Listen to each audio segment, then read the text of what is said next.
back, relax, and maybe get yourself a snack. Me and you gonna have a little chat about books.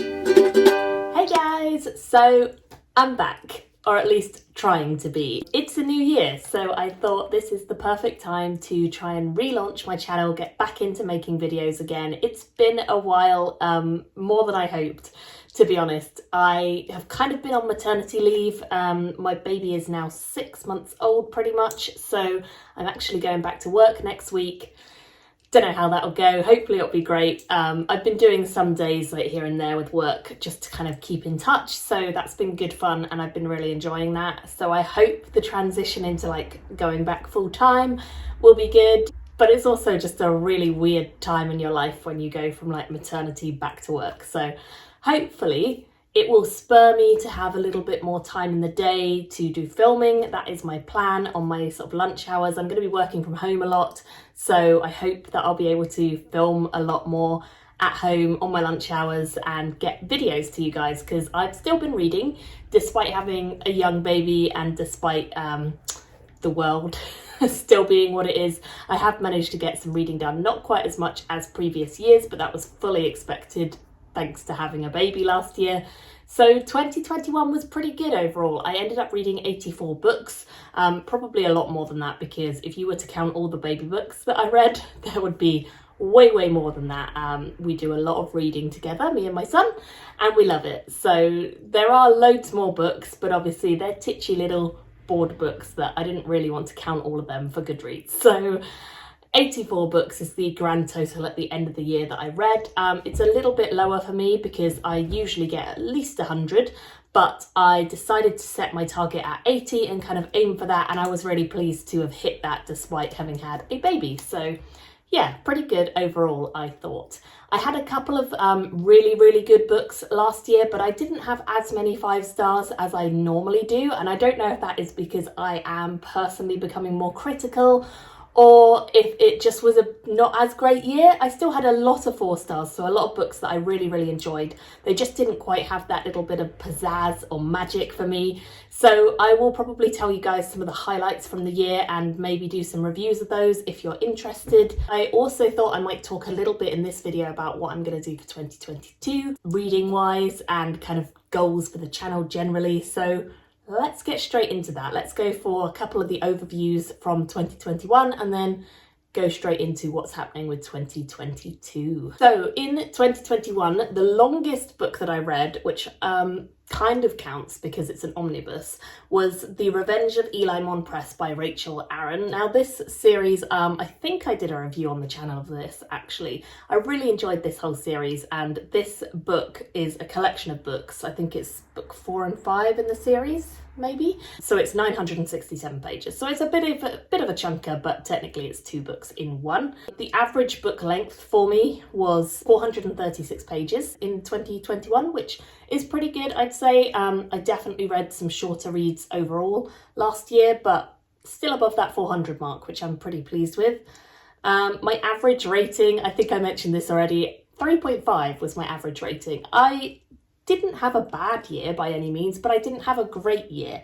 And I don't know if it's just me being harsh or if it's something that I just didn't pick up the right books. I don't know. But 3.5 was the overall kind of average I gave. So a couple of standout books for me, books that I gave 4 stars, 4.5 or 5. I had a few that were really good fun. I enjoyed going back to classic fantasy with Melanie Rawn's Dragon Prince. Now this is not a book that I would say is amazing by any means, but it was fun for me. It was perfect at the time because I just wanted something that was classic and easygoing.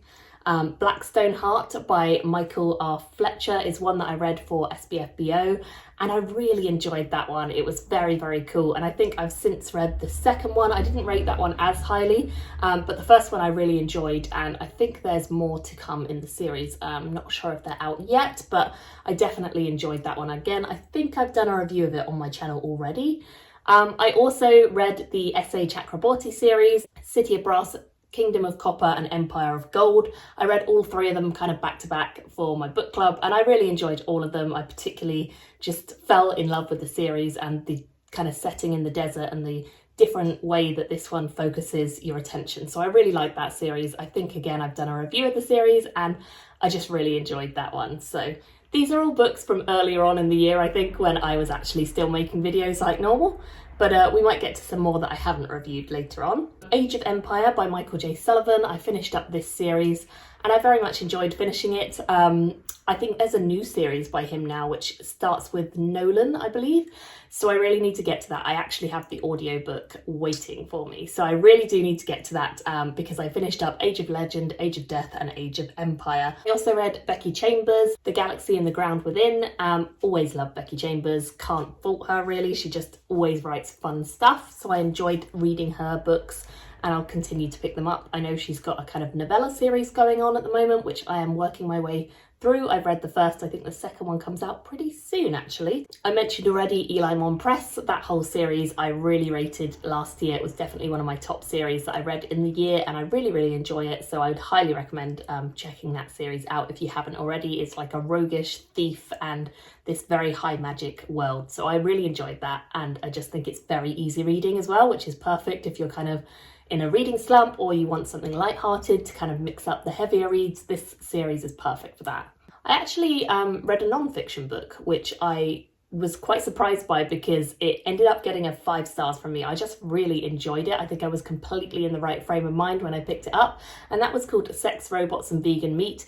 This was a kind of focus on new technologies coming out in our world that kind of once would have been science fiction, but now they are actually almost a reality or on the brink of becoming a reality. So it was really good actually, and it was a bit of a surprise because it just got sent to me. I didn't request it or anything, but it just sounded really cool. Sire's Claw, I recommend. This was a really good start to a series. I actually need to carry on with this series and read some of Virginia's other work because I really liked how this one kind of portrayed the story, and the magical elements that she brings in are a little bit different as well. So I like that a lot. Plus the covers are just stunning and she's a wonderful human. So definitely recommend this if you've not already picked that series up. Another highlight from the year was Andy Weir's new book. Well, it's not that new anymore, but it was Project Hail Mary. I read this with my book club and I absolutely fell in love with it. So did Steve. We both just completely loved it. I would say I loved it more than I loved The Martian by far. I think it was just more approachable, more interesting overall, and I was really pleasantly surprised to see him bring out a new adult book that was sci-fi, that was really approachable, yet really cool. 5 stars from me, loved it. I read Peter V. Brett's newest one, which is The Desert Prince. I really enjoyed that. I didn't love it as much as the first series yet, but I'm definitely intrigued to see where it goes, and I am very excited to kind of follow the adventures of Olive and their compatriots. So it should be an interesting one to see where he goes next with the series. It's definitely leading to big things again and the world is opening up again. It's set in the same world as his series down here. So I love that series and I'm very excited to see where it goes. It does have some weird characters, weird dynamics in it, but I'm interested to see what he does with them. And the main character is actually an intersex character as well. Jodie Taylor always makes my list of tops. I just love her work. Anytime she brings anything out, I'll read it. Saving Time, the Time Police series is her latest series. She also, I think, released another one in the St. Mary's series last year, which I also read. So basically anything that she brings out in Time Police or St. Mary's, I will read. I'll probably love it. It's just, I'm in too deep now into this series. It's so good. It's so funny. It's so entertaining, so British. And just, yeah, I love them. They're such a romp every time. So I highly recommend her books as well. And yeah, I loved this one, no exception to the rule. A couple of others that I very much enjoyed. I actually read a self-published book very recently. I don't think I've done a review of this one yet, but it's called TJ Young and the Orishas. And I actually audiobooked this and I highly recommend the audio. I didn't know what to think of it at first. It seemed like it was going to be quite a stereotypical story about a young boy who doesn't have the magic everyone expected him to and then goes to camp and then finds it, which it definitely starts out that way, but it has vibes of Rick Riordan's Percy Jackson series. It really reminded me of that, but the gods and the world is all based on completely different mythology and it's really interesting. Highly recommend that one, especially if you're looking for sort of YA reads. I would put this in that category, and a very easy one to get into. So I will be continuing on with that series at some point as well. And another one that was a non-fiction actually, Entangled Life by Merlin Sheldrake. This one is all about mushrooms and fungi in general and how cool they are, which admittedly they are really cool. Also, I don't know if any of you have watched the latest David Attenborough series. It's Green Planet. It's on BBC at the moment. The first episode I've watched and I really enjoyed it. With Steve and my little boy, we watched it all together. We really enjoyed it. It's filmed really, really interestingly, so you can properly sort of see fungus and plants growing and developing and what they do, and it gives you a real insight into kind of the nature of plants. And I think this book really was a good foundation, because I read this book about a week or two before watching that, and they just paired so well together. It was so interesting to learn about these mushrooms and the capability that the fungi have, which is so cool. It's almost fantastical. And then to see David Attenborough's programme about plants. I think there's more episodes to come as well. I think the second one's out, but I haven't watched that yet. So I highly recommend both the BBC Green Planet and then also this particular book. I thought was really good. TJ Klune also makes my list, as always. He had a new book out in the year, I believe, called Under the Whispering Door, which I really enjoyed. I think I'll probably just auto buy anything that TJ brings out. He's just great, so I really love his books, and I definitely think this one is one to pick up as well if you haven't already. And yeah, I think that kind of sums up the majority of the books that sort of stood out to me and the ones that still have a bit of an impact on me as well. So definitely, if you haven't checked some of those out, I would highly recommend them. I'd love to know your thoughts if you have checked any of them out. And let's just quickly talk about what 2022 is going to bring. So 2022 is a new year. It's already started, and it started well for me reading wise. I've read 5 books already. One of them is a series which I am currently up to date on. It's a not great series in my opinion, but it's one of those ones that's really addictive.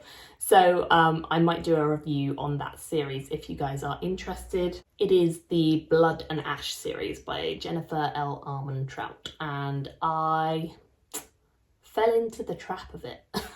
I think that's the only way to describe it, because the writing is not great, and yet it's like trash TV where you just kind of get sucked in, and you have to know what happens next, because the endings are always so dramatic, but then you know you're reading something that is not written that well and is not that interesting for most of the book.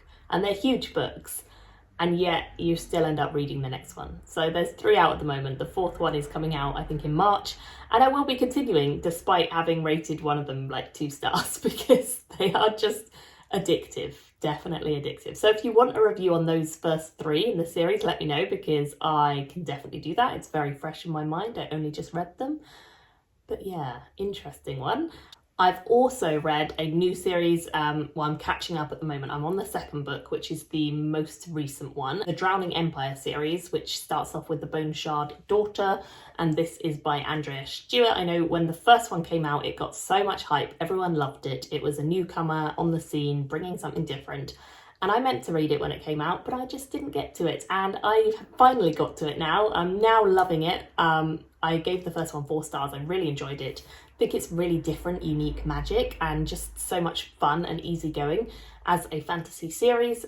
So really enjoying it. Definitely going to be continuing on. I'm currently reading the 2nd, as I say, and enjoying it a lot, so that's good. And then the only other book that I read this year is Becky Chambers' new little novella series, Robot and Monk. I read the first one in that, and I very much enjoyed that as well. So I think so far it's been a good year, with the exception of that trashy series that I'm all over the place with on feelings. But it's been good so far, and it's been lots of reading so far for me compared to previous months. So I'm hoping I can kind of keep this pace going. I can read a couple more things before the end of January.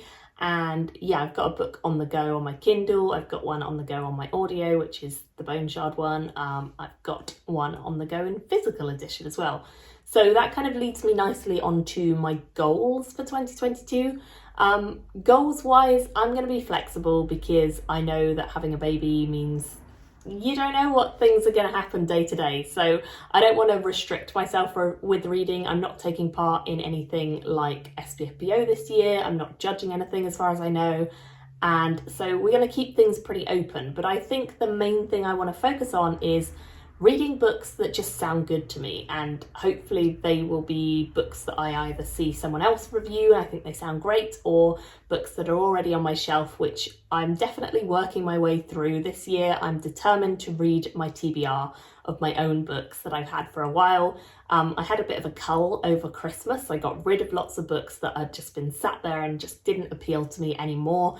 And I feel like the bookshelf downstairs, which is where I keep my TBR books, this is my upstairs already read favourites shelf, that bookshelf feels refreshed. It feels like I can breathe again looking at it, and I'm excited about the things on it. So that's the plan, is to read books off of that, or just books that sound really cool that I just want to get to straight away. I want to catch up on some series where I've got the next one to read. I want to do my best to just read what I feel like, and hopefully have a really successful, kind of good, fun reading year because of that.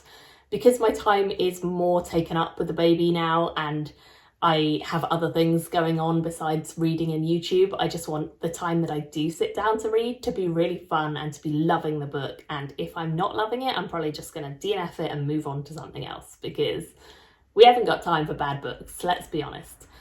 So yeah, I think that is kind of my plan. I'm going to try and film a lot more often. I'm going to try and keep you guys updated. If there's any videos that you want to see from me, let me know. I'll probably do a February kind of TBR and let you guys know what I'm planning to read. Obviously, you know what I'm reading at the moment because I've mentioned it. So yeah, leave me your comments. What have you been reading? How was 2021 for you? I know it feels like it was a million years ago already, and we're already at the end of 2022 pretty much. Oh my god, no we're not. We're already at the end of the first month of 2022. Let me know how 2021 went for you, and how's 2022. I hope it is better, and what books would be your favourites from 2021 that you read that you think I would like. Let me know that in the comments as well. Thank you all so much for watching, and I will see you soon in another video. Bye everyone! Siren's Claw, which is this one here.